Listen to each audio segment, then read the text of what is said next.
Curiosity Weekly. It's a podcast from Discovery, and they help you make sense of some of the biggest questions and ideas shaping our world. Each week, they unpack breaking science and tech news with expert guests who make it all make sense. And it's great, and it's so fascinating. They've got great topics like how neuroscientists are studying TikTok and all your social media habits to see which chemicals are being released in your brain that make you so obsessed. Or did you know you can fly from Florida to England on a plane using recycled plastic jet fuel? Or that how AI can now read hieroglyphs from Egyptian pyramids? Or even how there are robots that can appear to feel pain? And if you're listening to our show, I know you're curious about the world, so I think you're going to like this show and you should check it out. And each episode is the perfect length. It's around 11, 12 minutes or so, and it's just like a nice little knowledge snack. It's like a knowledge canapé. So check it out and listen to Curiosity Weekly wherever you get your podcasts. Do you remember as a kid when you were playing outside, do you remember that bug? I used to call them roly-polies. I actually don't even know what the real name is. But do you remember when you touched them, they'd roll into this ball? Well, today's subject, the pangolin, does the same thing to protect itself. It curls up into a ball and it's covered all in scales. Dr. Matthew Shirley of the Pangolin Specialist Group, he joins me. He is an applied species conservation ecologist. I know it's a mouthful. Try saying it 3 times. Dr. Shirley has worked with pangolins for close to a decade, and his insight to pangolins, it's invaluable. Now, I'm fascinated with these scaly guys, especially being from the land of armadillos. Now, here's the crazy thing. While they kind of look like armadillos, they're not even closely related to them. They're actually sometimes called scaly anteaters, and they're actually more closely related to cats and dogs. Now, being a betting person, I'll bet a lot of you may have never even heard of them. Now, get this. This little-known mammal is the most trafficked animal in the world. They're sold for their meat and their scales. Now, the crazy thing is their scales are thought to do all sorts of things, and they really don't do that. And we're going to get into that. Also, they're the only mammal with scales, and they're covered their entire body. They're thought to go back 80 million years. Now, Dr. Shirley, he goes over all the details of these guys, and it's really extremely fascinating. Here's a tidbit.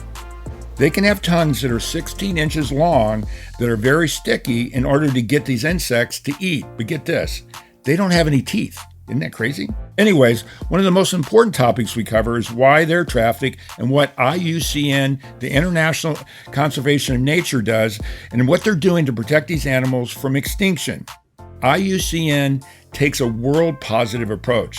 They go after the big traffickers in a variety of ways, and they work with the rural villages in a way that doesn't affect their culture and their lives. For me, especially these days, it's nice to hear about such a positive approach to protecting the animal and the people living with them. This is just a taste into these really unique creatures. Now, I know you're about to learn something you did not know, and what Dr. Shirley has to say is really going to, wait for it, stick with you for a really long time. For real, for real, for real, for real, for real, for real, for real, for real, for real, for real, for real, for real, for real. Got a bunch of furry friends and I love them all the same. I'm an animal lover, veterinarian is the name. Let's share some pet stories from heartwarming to strange, losses and gains, from wacky to insane. For real. You're now tuned in to For Real with your host, Mark Kyle.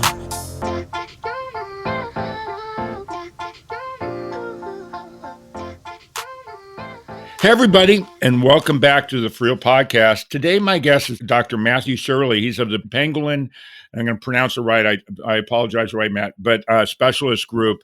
And we're here to talk about pangolins and all the other things that are going on in the world with them. Matt, thank you so much for joining the show, and I'm really excited to get in. This is one of those mammals that nobody knows anything about, but a lot of other people do. But in the real world, there's not much out there about them. Yeah, that's right. Thanks, Mark. I'm really happy to be here. Well, I'm just glad that you are here. I mean, it's early in the morning. I know how busy you are. So again, there's a lot of appreciation on my end. Can we get into your background first, and then we can get into the pangolins and also what your organization's doing? Sure. How far back do you want to go? As far back as you want to go. The more this way, everybody gets to know you and understands your expertise and all that kind of stuff, and how you got involved with these scaly guys.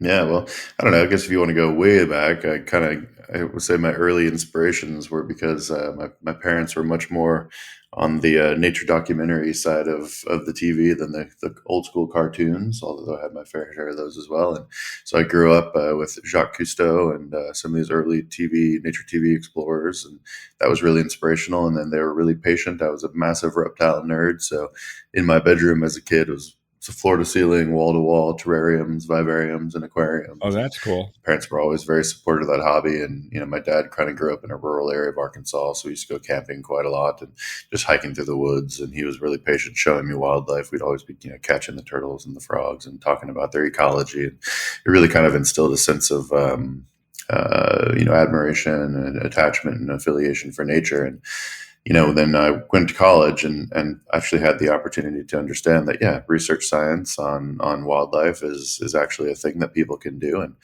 was very fortunate to have some independent research experiences, do a study abroad in Australia, and kind of just start getting exposed really early on to wildlife. And then, then I just decided to do it. Did a PhD, I did my master's and my PhD in wildlife ecology and conservation at University of Florida. I didn't actually study pangolins for that. I did all of my research on crocodilians, so the crocodiles of West and Central Africa in particular. And so today I would say the crocodiles and pangolins are my two scaly loves. So those are the two groups of species I work the most on. Yeah, one's a mammal, one's a reptile. That's right. It's actually really interesting. There's, we do know that pangolins swim, and there are, I've had pangolins that I've had radio transmitters on, for example, cross rivers. We find them on the other side one day, and you're like, oh, that's weird how they do that. There's videos of pangolins swimming around, but there's this one watering hole, like a pond or a small lake in Yala National Park in Sri Lanka, where every couple of years, some really lucky wildlife photographer is sitting in the blind and just gets an amazing sequence of photos of a mugger crocodile absolutely smashing an Indian pangolin. Really? And so my worlds collide on occasion. It's funny. That's a good way of saying it. And by the way, going back to Arkansas, I've actually, with my son, have gone up to the White River and canoed it too, so I know it pretty well. Cool. Yeah. So let's get into, how did you end up getting into pangolins? Okay, I know you like them, but here's a random deal. I used to do a lot of business in Malaysia, and I've actually seen one. And just a random way, I was up in a town called Ipoh for some stuff at nighttime and happened to see one. So, oh, really? Like a free roaming pangolin? You mean in the wild? yeah. Oh, wow, that's so lucky. So lucky. Yeah, and I don't know. I mean, up there, I'm sure they were probably hunting them for him. We'll get into that stuff too. But you know how in Asia, there's a lot of weird stuff that goes on. But literally saw one, had no idea because at that time I was living in Texas, and it kind of looked like an armadillo to me. Yeah, and they're not even related to armadillos, which is even crazier as I started digging into it. It's pretty wild. yeah, it's interesting. Armadillos, anteaters, and pangolins are one of those really cool examples of convergent evolution, where species that are totally unrelated start to fill similar ecological niche space in their respective habitats, and so then kind of start to look alike or behave alike. And it's really confusing. But So how did you get to the pangolin world? I was doing my master's and dissertation work on crocodilians in West and Central Africa. I'm working in all these really remote places, and of course, as a wildlife nerd through and through, I'm one of those people that really likes to dig into and understand the complete natural history of the areas that I'm in, including the other species I might see. And when you start flipping through a guidebook of mammals of Africa, for example, Yeah. the pangolin page comes around, you're like, you can't not be curious, right? Yeah, sure. And so I've always wanted to see a pangolin, and weirdly, I worked like almost daily in pangolin habitat for nearly 15 years before I saw my first wild pangolin. And, this was actually in 2017 is when I saw my first one. I was up in the Republic of Congo and in this national park called Nobali and Doke, and we were doing crocodile surveys. And we kind of stopped one night to talk to some people at a camp. And as we were walking back to our boat, heard this rustling on the side of the trail and the rustling sound to me sounded almost exactly like a snake. So I was like, oh, wow, Right. what do we got here? And then I looked over and there was a bloody pangolin just kind of rustling through the vegetation. And then, from then on, I was kind of hooked. I've been building up to wanting to do some research on them because they're so unknown, as you say. And as we'll talk about later, they're so impacted by some really critical human related threats. And so I've been wanting to do it. And then the second I saw that guy, I was like, oh, nope, yeah, this is happening. And then I created a research program initially. And at the time I was friends with the former chair of the Pangolin Specialist Group. And so he was really encouraging. And and that made everything possible. And here we are. It's pretty. I mean, they are pretty cool. It's like the fact that they're the only mammal that actually grows scales, right? That's correct. That is correct. And I mean, their scales are basically modified groups of hair, just like many other things. Yeah, right. But yeah, they have individual scales, and it's really interesting. If you were to remove all the scales from a pangolin, they would have individual scale, like thumbnails, spots where there's like scale beds, Oh, effectively. And really? so their body, even when you take off all the scales, is covered in these weird diamond shaped like patches on their skin, and that's individual scale beds, which is what they grow out of. It's really quite interesting. Well, since we're doing that, let's get into pangolins so people can understand them. Let's across the board. I know there's like 7, 8, 9 species and all that. Let's do that and tell all the different idiosyncrasies and everything out about it if we could. Yeah, sure. Well, the list is long, so hopefully we'll be able to cover it all. But Yeah. there's 8 species of pangolin in the world. There's 4 that we recognize currently in Africa, and 4 that we recognize currently in Asia. And of course, like many things, the more that we do research on them, and the better we understand kind of how they interact with their environment, the more evidence that we have that maybe there are more than 8 species. But this is a very burgeoning field, and so we'll see what happens ultimately. And aside from pangolins, they're oftentimes called scaly anteaters, Right. because, well, it's a very obvious description, right? They're scale-covered animals that feed almost exclusively on ants, termites, and then occasionally some other social kind of colonial nesting insects. Like if they find a sweat bee nest or something like that, they'll go to town on it. And weirdly, pangolins don't have any teeth. I know. So That's crazy. Yeah, when they're eating, it's really weird. So basically, when they're eating, they have these really long, sticky tongues. Their tongues are about 2/3 the length of their entire body, and it attaches to a weird kind of accessory rib called oh man, I'm totally blank. It's totally blanking how to pronounce this early in the morning. Ziphisternum. Yeah, sorry, Ziphisternum. Thank you very much. Sorry. And it's like it's way back in the rib cage, and it comes out. I'm sure that everyone's kind of seen videos of like a giant anteater, for example, down in the Pantanal, and it kind of comes out as they're using their giant front claws to rip open these ant and termite nests, and it basically picks up the ants and termites and all their eggs and the soil and everything else on its sticky surface, and they pull it back in, and then they've got basically a series of kind of like other ribs in their throat that kind of crush the ants basically on the way down. Yeah, I saw that. I read that. That's crazy. One of the things I thought about when you think about their tongues being real sticky, years ago, a lot of the NFL receivers would put this thing called stick 'em on, so the balls would stay on their hands well. Mm-hmm. But I think about that, or like the fly things you put up there, the sticky things there. It must be pretty wild what those things are. It's pretty cool. Yeah, it's interesting. And I mean, pangolins also use their tongues as a bit of a sensory organ to understand their environment as well. And so, every once in a while, if we capture one in the wild that we're going to attach a transmitter to, or we're taking other data or samples from, if they eventually kind of, relax and get calm with us, they'll stick their tongue out, so you can kind of get it licked on the tongue and the face or something as they're exploring. And it's super cute, but you'd think it would be way stickier, but it just doesn't feel that way. But it's certainly a death to the ants for sure. Yeah, that's crazy. It really is. Mm. So, one thing I read, well, I know that the tongue can get up to like 16 inches, and there are a couple of the species where the tongue is actually longer than the body. Is that true? Yeah, I don't think there's one. I could be wrong, but I don't think I've read anything about individuals having tongues longer than their body, but definitely up to about 2/3 their body length. And so then, of course, it depends on the species and how big they are, but they can be very, very long for sure. Well, the internet's always great for telling you not things that aren't really true. It always happens all the time when you're doing that. So, one of the things that when I was looking at some of the videos of these guys, and some of them, because they've got those real big claws on their front feet, Mm-hmm. they actually walk on the claws. They don't even walk on the pads of their feet. It's weird looking. Yeah, so the pangolins that do walk on all fours, they tend to, or at least for their front legs, they tend to be walking on their claws, and that makes for a really interesting track in the mud or something if you're out in the wild.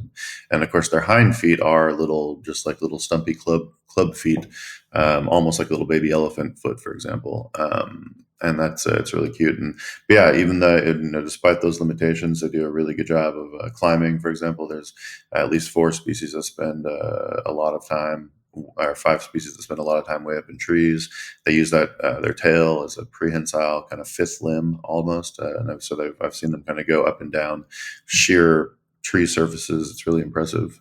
So So there's the tree ones and then there's the ground ones, and the tree ones generally live in some kind of a hollow of a tree, and then the other ones live like in burrow, like in a kind of a, I guess, nest in the ground. More or less, yeah. So we ecologically we kind of classify them into three groups of species. There's the terrestrial species, so there's the ground dwelling ones. These are all the very big pangolins. So this is like the giant pangolin, the Temminck's ground pangolin, and Indian pangolin, for example. These are all animals that get up to, well, I mean, Indian pangolin and giant pangolin can get up to over 50 kilos probably, which is about 100, 110 pounds. Wow. Yeah, they can get really quite big. And so they don't climb in any way, and they actually can actively dig out their own burrows, or they will, share burrows with other burrow-making species. So there's a lot of overlap between aardvarks and pangolins, for example, and that kind of thing in certain places.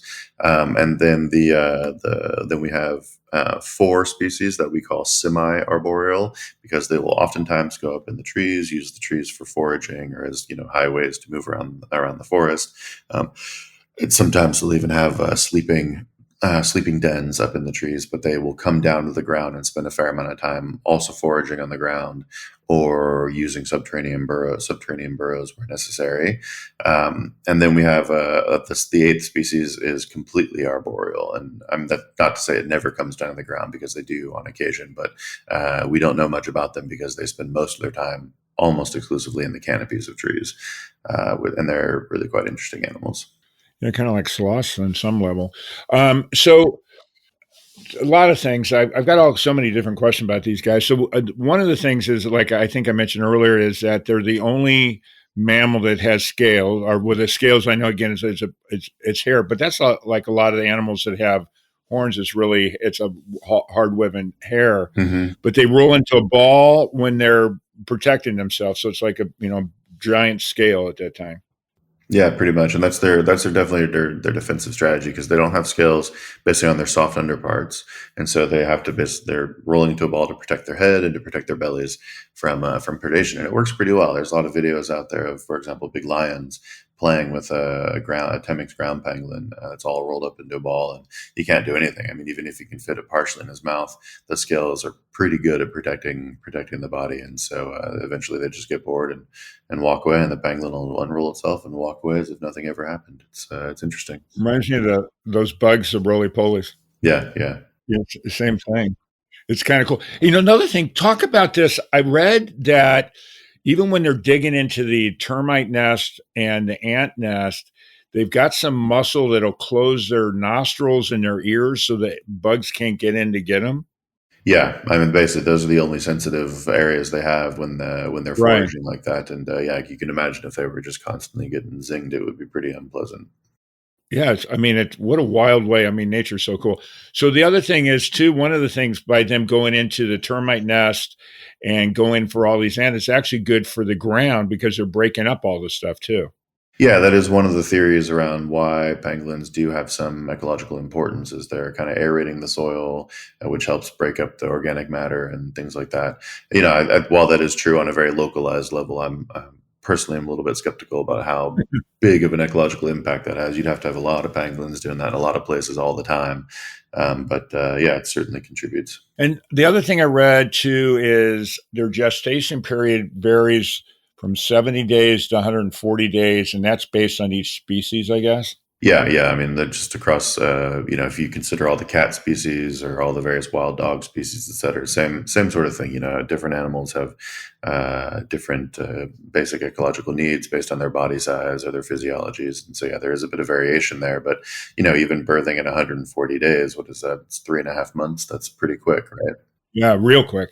And then how many babies do they have at a time? So they typically only have a single baby. There are some rare instances of twins in the world, that documented twin births, but it's pretty much a single baby at a time. And what's actually really interesting about pangolins is, unlike a lot of mammals, female pangolins can become pregnant again even if they have a newborn nursing baby, and so they have kind of these overlapping generation times with from one infant to the next. Wow. Yeah. So they're lactating the entire time, all the time. I guess that's pretty crazy.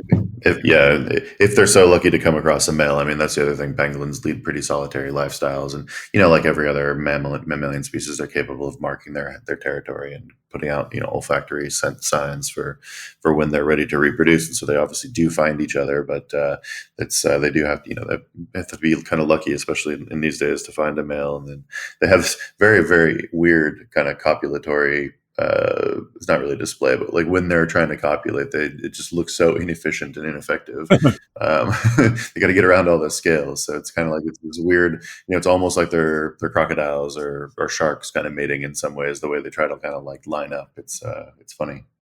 And then I think it was these guys that when they actually, it's a rarity, but oftentimes the male will actually stay there when the babies are there until they're ready to go out into the wild.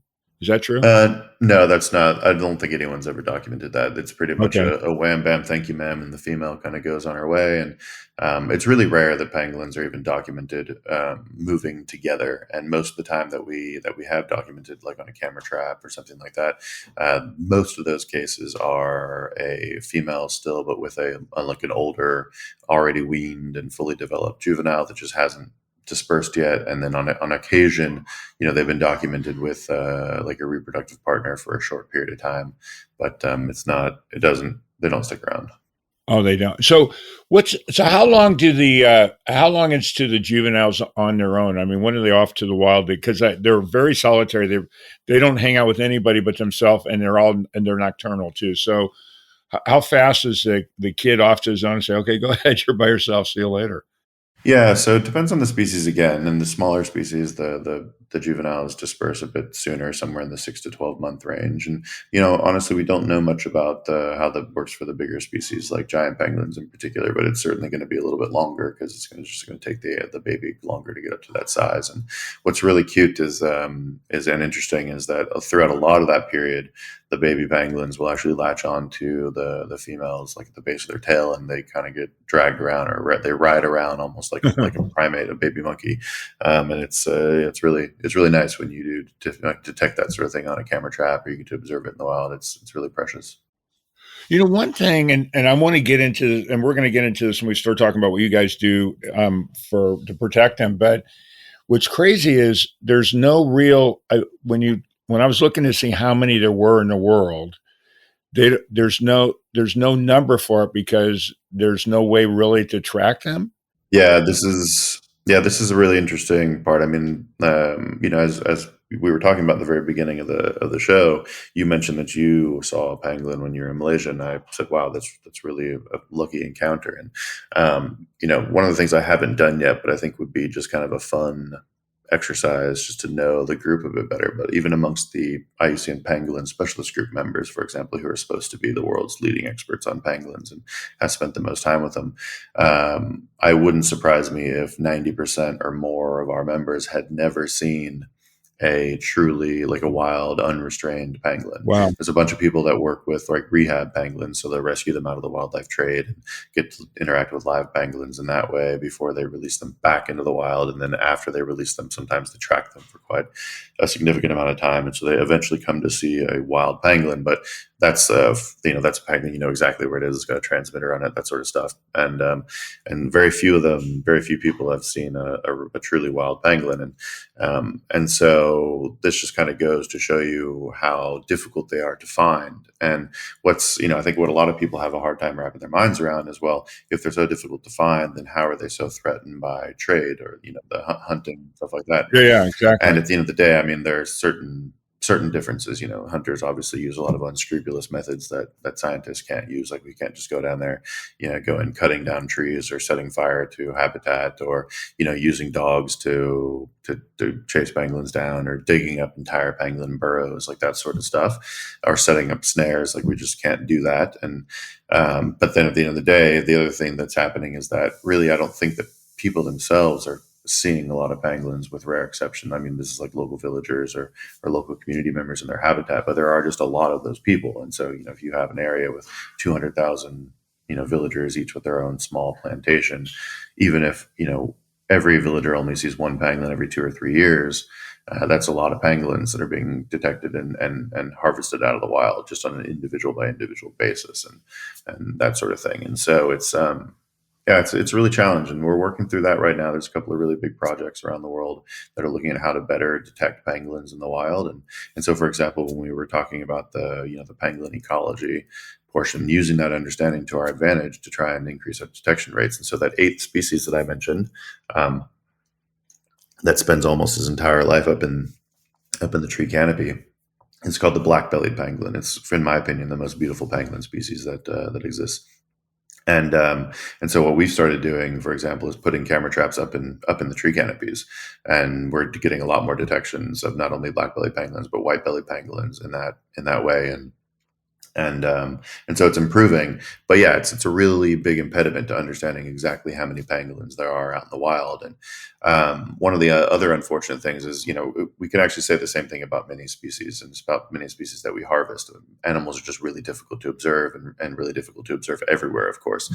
And so for species like tuna, right, or other harvested and consumed species by humans, we actually do population monitoring via the harvest.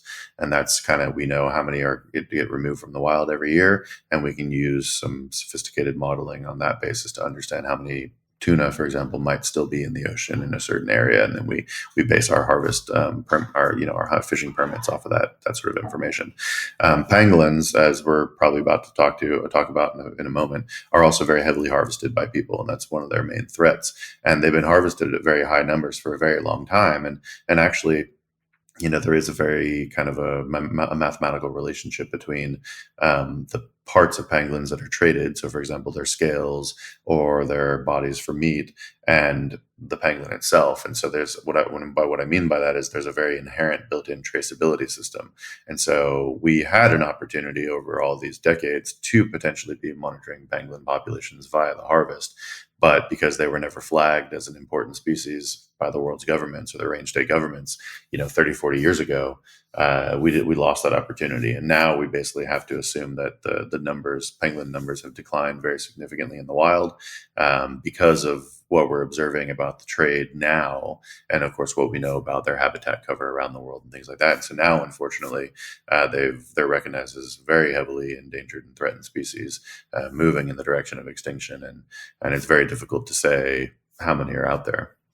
So that was going to be one of my questions. So my thought process, but I think I may have the answer here now, is that when they say they're endangered of being extinct, how could you know if you don't know what the numbers? But I guess it would be. Let me see if I'm figuring this out. Maybe I'll sound like I'll make myself more, the way that normally I'm, like a happy dummy, or maybe I actually figured it out. So as the forest gets smaller and you see the trade going out, then you can know that there's limited areas for them to be in. And with the numbers that are you guys are in the trade world, that's the way to just estimate that. Is that how that works? Well, it's a combination of things, and so oftentimes for species that are difficult to observe but have fairly, let's say, strict or fairly rigid kind of habitat associations, we can look around at the availability of their habitat, for example. And so in West Africa, right, this is an area that's been very heavily anthropogenically impacted. The statistic that we commonly throw around is that West Africa has lost somewhere between 95 and 98% of its forest cover. Right. And in some places Is that from the Chinese taking all the wood? no, I wouldn't say it's well. There's been a long history of logging and deforestation for sure. In many places, there's been a whole-scale forest clearance to do forest replacement agriculture. So this is to put in palm oil and rubber and Okay. coffee and cacao and things like that. Like, very few people understand that a lot of these food products or the rubber in our tires and our cars, for example, that we use, a lot of that comes from West Africa. And so we've lost a lot of habitat that way. And then, of course, in some places, there's just a ton of people, and those people require land for their own activities and things. Right. And so we can reasonably assume that without habitat, there are no pangolins. And for a lot of species, it's not necessarily true because they're really quite adaptable to urbanized areas and things. But for pangolins, because then they do have this secondary aspect of being consumed, as pangolin habitat is being cut down. Right. When anyone that finds a pangolin isn't just going to let it wander off to the next habitat patch, they're going to grab it for some sort of consumptive purpose. And then so that on in addition to the metrics like habitat loss, then as you do say, we do have some monitoring of the trade of pangolins or the offtake of pangolins. And in some cases, this is individual researchers working in areas where there are food markets. And so in places like West Africa or Southeast Asia and East Asia, you have these markets that sell regular food products like vegetables and beef and chicken, and then they'll oftentimes have a wild meat side to their market where they're selling fish and then other forest-based animals and mammals that are harvested from the areas around the marketplace. And so there's people that work in those areas that do wild meat or bushmeat harvest monitoring, and so we know a decent amount of the numbers of animals that are sold in some of these sorts of places. And then some of us are actually working on the much bigger problem, which is international trafficking of the scales for other more traditional purposes, for example. And as I mentioned, we do have kind of very strict mathematical relationships between like quantities of scales and the number of pangolins that had to have contributed that quantity of scales. And so through that, we kind of get a better understanding of how many are out there. And I don't know, some of your listeners might have heard over the years, especially the last 10 years or so, of a case of, some outrageous news story where it's 14 metric tons of pangolin scales seized by, Hong Kong authorities or whatever it happens to be. And if you think about it, 14 metric tons, and this really depends on the exact species that we're talking about that is part of that. But if this was all white-bellied pangolins, for example, that would be almost 61,000 animals, right, to comprise 14 metric tons of scales. Wow. Right. And so we do have an idea of how many animals are kind of being traded. And then in some cases, there's some people like where you were in Malaysia, for example, in parts of Indonesia, the wildlife traders are kind of all trading all kinds of wildlife. And so sometimes it's live reptiles for the pet trade, and sometimes it's parts and products for traditional medicine trade. So for example, there's a very long period of harvest of pangolins for their scales and their meat for trade up to China and Vietnam, where the meat is viewed as a delicacy and actually commands very high prices in restaurants, and the scales are used in traditional medicine practice. And so we do have colleagues that work with those traders who've seen ledgers from like the 80s and 90s of the numbers of animals being traded. I mean, it's in the hundreds of thousands of animals annually. And the trade, like the pangolins were such a cash cow for them that they were really riding high on it. But then once the pangolins got down to a certain level of population in the wild, they more or less stopped trading them because it wasn't worth the effort. When you were historically trading hundreds of thousands a year, and then now you might only have hundreds available to you to trade. It's kind of like, I'll find other ways, right? And so we know that they've kind of reached economic levels of extinction in some places, and so we kind of put all these pieces of evidence together to make the assessments. One of the things I read about the meat deal, it's not that the meat is that good; it's that it's more of a macho thing saying to impress somebody that it's really hard to get and it costs a lot of money. So if you're in a business meeting and if you spend a lot of time in Asia, you know how that works. But it's more for to impress the person they're with more than anything else, not because the meat's a special meat or anything like that. It's crazy too. Well, actually, that's unfortunately not quite true. And there's been a lot of kind of wild meat taste preference surveys. And so I think this probably depends on a little bit. That's so weird. It's kind of it's basically understanding people's motivations. Why are they eating this species or that species, right? And so this might vary a little bit by where you are in the world. But in many places, pangolin meat is kind of viewed as the local form of bacon. It's the local food crack. Oh, really? It's actually really quite delicious. It's a very nice meat.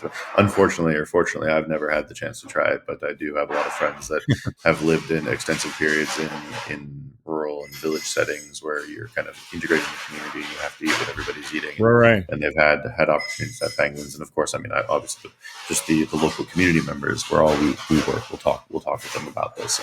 And pangolins are kind of like the local meat crack. Wow. So that they, again, the internet again, but that's wild. I did an episode with porcupines, and I didn't realize porcupine meat was eaten, but apparently it's really tasty because they're vegetarians, right? So it's really apparently a really good meat. I don't really have a desire to ever have one, but I would taste it, I guess, if I was in the right place. For real, for real, for real, for real, for real, for real, for real, for real, for real, for real. And we'll be right back. We are supported by PrepVet, providing stem cell therapy for pets. As a pet lover, did you know your pet can benefit from the incredible healing power of stem cell therapy? Prep Therapy offers a groundbreaking solution taken right from your pet's own blood. Say goodbye to joint pain, arthritis, kidney and liver conditions, and more. They'll experience faster recovery, increased vitality, and extended quality of life without the need for surgery or harmful drugs. Put the wag back in their tail and discover Prep Therapy today at PrepVet.com. Save 10% with promo code FurRealPodcast, covered by most pet insurance. Let's talk about the scales and what the scales, they're using them to market it. Can you talk about what they're doing with that and what I think the way I read it is policies are about it, but can you kind of talk a little bit about that? Yeah, so I mean, as we mentioned before, pangolin scales are keratin.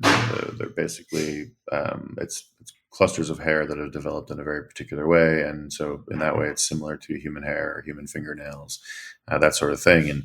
And so, from a biological or pharmacological perspective, there is absolutely no active ingredient in these products, and so really what it's more the belief system around it. And there has been a lot of studies in medicine that do show the power of the mind in treatment, and Sure. the placebo effect, if you will. And so if people believe it hard enough, then they can almost will themselves into having a response to using pangolin scales as part of a treatment for something. But basically, places around the world that use pangolin scales for medicinal reasons, they typically, they'll dry the scale, crush it down into a powder, and then they use the powder as part of a concoction, effectively.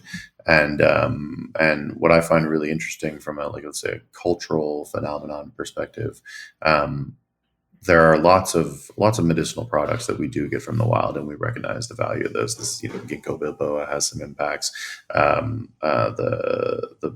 The medications that we use to treat malaria is derived from the bark of the quinine tree, for example. And if you just take that bark, like if you're ever in a malaria area, you don't have access to drugs, you can take that bark and soak it into a tea infusion, and you drink it, and it has almost that, like you're 90% of the way there, right? Wow. And stuff. And so there are a lot of medicinal products in nature, but typically these medicinal products will be related like one product to one treatment. So this is like the bark of the quinine tree is not really used for much else, right? Right. Those sorts of things. But when people talk about pangolin scales, all of a sudden a battery, a list of like 300 or 500 different afflictions that this is an effective treatment for comes out. And at that point in time, you kind of have to be suspicious, and you kind of have to go, okay, well, look, my friend, does any other ingredient, is it the wonder drug? No, because wonder drugs don't actually exist. And so why do we believe that the pangolin scales have the same impact? And so for me, that's kind of a weird undermining kind of aspect to it. But, at the end of the day, there are lots of different people out in the world, and with lots of different beliefs and traditional customs and things like that. And how something like pangolin scales or anything else that eventually makes it into those beliefs may not be that important in reality. The important thing is it is important to these people for one reason or another. And, Right. And we shouldn't be kind of stigmatizing them or villainizing them. We have to figure out how to work with them to ensure the sustainability of their interests. And, we do the same thing. We have an interest in, I referenced tuna earlier, like why is harvesting tuna any different than harvesting a pangolin for consumption or whatever it happens to be? Like it's really not. And so these people aren't practicing anything different than we're practicing. We just don't understand it. Yeah, I guess it's part of their culture. And let's get into that and why we're doing that, because let's talk about the group you're working with, what they're doing, and let's get into what you're doing to make it better for the pangolins and everything else out there in the world. Yeah, so the IUCN Pangolin Specialist Group is one of, I think it's 160 or 180 specialist groups. And so the IUCN, this is the International Union for the Conservation of Nature. It's a global it's an organization that kind of brings together the world's conservation organizations and into a single kind of network or platform to uh, to uh, figure out how to better implement conservation around the world effectively. We can say it like that, but not many people are familiar with the IUCN, which is understandable. But almost everybody's familiar with at least one product of the IUCN, and that's the IUCN Red List. So the Red List of Threatened Species. This is kind of like the barometer of the state of nature, effectively. So if anyone's ever heard of, that we've talked today, the species are threatened or they're endangered or critically endangered or vulnerable or whatever, those assessments form part of the IUCN Red List. And so the same part of the IUCN that does the Red List also houses what we call specialist groups, and these specialist groups can be based on a species, like the Pangolin Specialist Group, or, for example, a conservation action like conservation breeding or translocation. And the objectives of these groups is to pull together the experts in that topic and provide the best science supporting conservation interventions for these animals. And so what are the conservation interventions that are needed, and how would we recommend conservation stakeholders and governments of the world go about implementing those conservation interventions? And so for pangolins, this is what we do. We've got about 240 members right now that are representative of I think 75% of pangolin range states. So there's a handful of countries where we don't have a member or somebody working on pangolins, but we're working on building that capacity up globally to eventually have at least one member that can state that they are reasonably a specialist or expert in pangolin biology or ecology or conservation in every country in the world. But so we bring all these people together under this network to basically discuss what's working, what's not working, how are pangolins doing globally, and produce the guidance that then governments can go away and use to implement their conservation or management programs for these species. And then on top of that, we interact with other structures like the CITES Convention. This is the Convention for the International Trade of Endangered Species, to discuss the state of pangolin trade or traffic in the world, and then work with the parties on making trade recommendations. So, for example, prior to 2017, pangolins were listed on the convention in the CITES and the CITES Convention in a way that allowed their trade. But then following the conference of the parties to when all the governments get together and talk about these things, in 2016, the Pangolin Specialist Group worked very hard to present a lot of evidence suggesting, well, trade is actually one of the things that are threatening these species and driving them to decline, and so we should prevent that trade, at least for now. And so the governments responded and blocked made it illegal to effectively trade pangolins, and for that went into effect in 2017, and for the 5 or so years after that, the global customs services of the world and other sort of the environmental investigation agencies put a lot of effort into at least intercepting pangolin trafficking. It's at that point in time, it's almost too little, too late, because those animals are removed from the wild, but at least they're kind of getting at penalizing transnational criminal organizations and networks that are participating in this trade. But we're slowly kind of realizing that the key to pangolin conservation, like for many species, at the end of the day, is local people. Pangolins are because they're small mammals, they have a small mammal ecology. They're feeding on ants and termites, which are really abundant everywhere, and get even more species diverse as a prey resource in disturbed habitats like plantations and those sorts of things. So pangolins aren't strictly dependent on national parks for their protection, because they can be out in community lands, public lands, private lands, national parks. They can be basically anywhere where there's suitable habitat or a prey resource. And so it's really these people that are living side by side with pangolins every single day that are going to be the most important stakeholders for their conservation in the long run. And so finding ways to work with those people and convince them of the need to keep pangolins around, if only for the sustainability of the resource that they actually want to be using. I mean, if people want to eat pangolins tomorrow, they have to ensure that pangolins are there tomorrow, right? Right. And so, in theory, we shouldn't have to be working very hard to convince people of this. But the other unfortunate reality is that we're competing against Maslow's basic hierarchy of needs here. When you're talking about the peoples and communities of West Africa.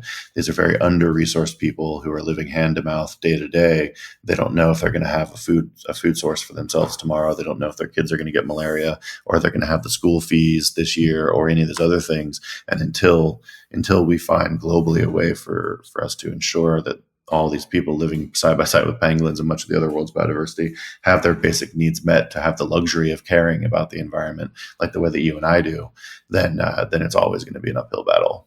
So are you guys, I know in different species, what they've done is, even in the dog trade, right? So what they've done is, if you go into a small village and it's one part of their culture, part of their diet or whatever, are you trying, and it's also part of the way they survive, by if they are selling it to a trader or whatever, do you have programs that are actually figuring out a different way for them to be able to generate income or food in a different way, so they don't necessarily have to mass trade the animals? Do you guys have programs like that? Yeah, so our members who work through their own organizations, NGOs, or whatever it happens to be, are working on some of those programs for sure. And I think providing alternative livelihoods mechanisms, alternative protein sources, goes a certain way to achieving people's meeting people's basic needs. But then for species like pangolins, which are they're not just a protein source for people, and you can't just walk in and say, oh, well, here's a chicken, which will cost you 50 cents, or go hunt a pangolin, which might take you 3 days and risk your life, facing elephants and everything else. Obviously most people would take the chicken at that point in time. Right. But pangolins have an addition, because they do have other cultural importance, in addition to the medicinal stuff that we talked about previously. People will use different pangolin body parts for religious ceremonies, as amulets, as jewelry, and everything else. And so they do have a slightly bigger, complicated factor, which is, not just convincing people not to eat them because there's cheaper, safer, more healthy, whatever it happens to be, food sources around, but getting people to change those, let's say, those ingrained, generations after generations cultural beliefs is a much harder thing. Right. And at the end of the day, if the wild pangolin populations could support that in a sustainable way, then there's no reason why we shouldn't consider that. But we are definitely in an era right now where we don't know if pangolin populations could support it, but the trade data alone suggests that's probably a pretty tall order. And so that's why we're working really hard to get pangolins back up to numbers in the wild, not only to ensure the survival of the species, but potentially, work in a sustainable way with local communities, and kind of, it's that give and take. You can't walk into people and say, well, no, you can't do anything you used to doing because you're risking the state of the world, right? You have to work with people, right? Yeah. We're going to save the world, so you can't do what you're doing. Exactly. So we know what I did read was in Taiwan, though, they've got it. Their program's been so successful. There's the highest population in pangolins now. Is that right, or is that again another internet thing? No, actually, yeah, we do think that we have a decent understanding of the pangolin population in Taiwan. I mean, obviously, it's a relatively small area compared to other places, and it's an island, Sure. so the population is constrained. But places like Taiwan and Singapore, which are fairly well developed, there's an increasing kind of nature attachment in those places as society develops and people can start thinking about that sort of stuff. And they do have good nature preserves, and people value seeing wildlife in their home gardens and backyards, just like we do. And so pangolins might be increasing in both of those places, interestingly enough. Cool. But Taiwan in particular.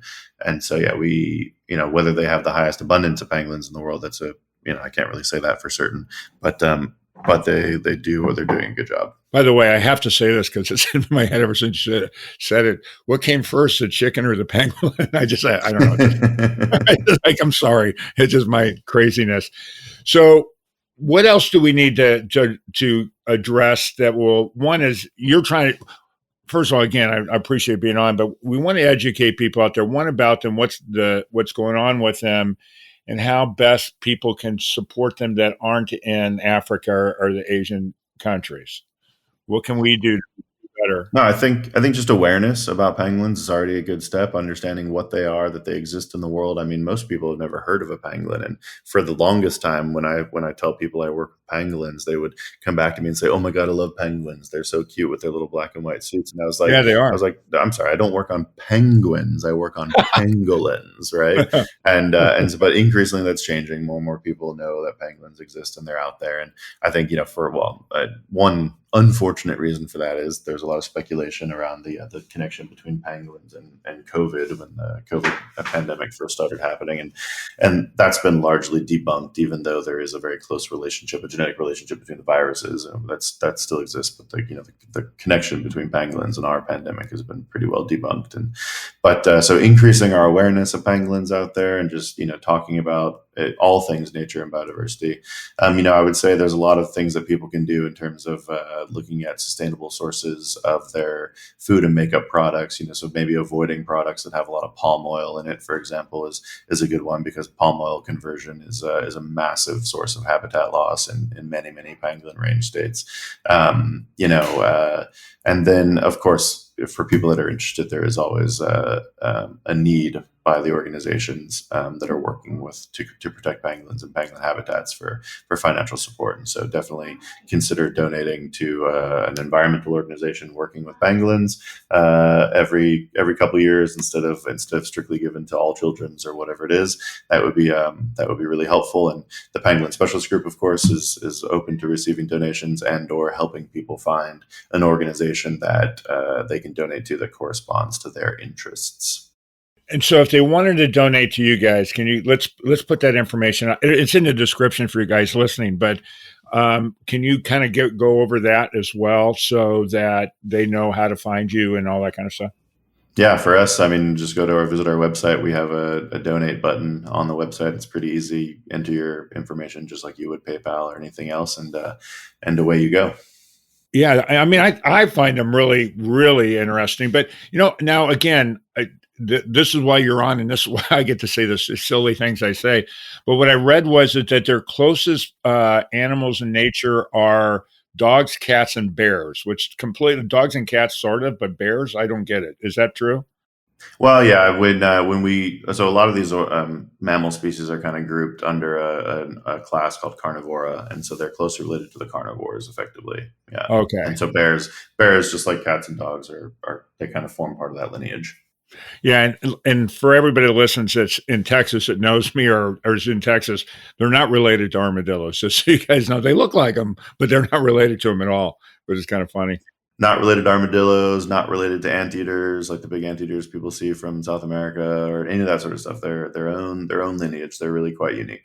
And also is it the World Pangolin Day is the third Thursday of every February, and as this is coming out now, it's coming out the Tuesday before, Saturday. So the 22nd of this month, as you guys are hearing, it'll be on, I forget, this is the 18th, I think is what the day this is going to release. So Pangolin Day. So that day, for you guys who are listening, now that you know about them, tell all your friends about them as well. Right. Yeah, and this year I think the theme that the Pangolin Specialist Group is promoting for World Pangolin Day is youth action in pangolin conservation. And so this is how do we get the youth, kids of the world, engaged in protecting pangolins into the future. So yeah, grab your kids, go Google pangolins, watch some of the very interesting documentaries that are available on YouTube on these species, and let's all get in the spirit. Yeah, absolutely. So this is that part of the time in my that I do that everybody starts cringing because you know what it is. It's time to tell that silly joke. But just to preface it, I'm always looking for other people to do it because I know the guests never want to do it. You definitely don't want to hear me telling my silly joke. So if you've got a good joke that your kids want to tell, your nieces, nephews, grandchildren, whatever, if you email me at mkyle@forrealpodcast.com, I'll do it. So, Matt, you've got a silly joke for me, so I'm dying to hear it because I'm glad I don't have to say it this time. Well, brace yourself. This is a good one. So one time I had a conversation with a dolphin. Okay. Oh. Yeah, we really just clicked. Oh, God. That's a good one. I've had a dolphin communication one on, actually. It was pretty funny. I need to tell her about that. She's great. Anyways, most importantly, hey, Matt, thanks so much for being on the show. I really, really appreciate it. I thought it was great. I didn't know that much about him. Like I said, randomly in a weird sort of way in Malaysia years and years ago, I got to see one, and because I had, what is that? I thought it was a possum or something like that. And they said, no. And they explained it to me way back then. But truly, thanks so much for being on the show. I really, really appreciate it. Yeah, thanks for the invitation, Mark. Nice chatting with you. And then for everybody else out there, as I always say, keep following, listening, pass off the word, have some people listen. Remember, Saturday, as you're hearing this thing, is World Pangolin Day. But most importantly, I really, really appreciate you listening to me, the show, and all my guests. For real. That concludes this episode of For Real with your host, Mark Kyle. For previous and future episodes of For Real, listen via all major podcast streaming sites.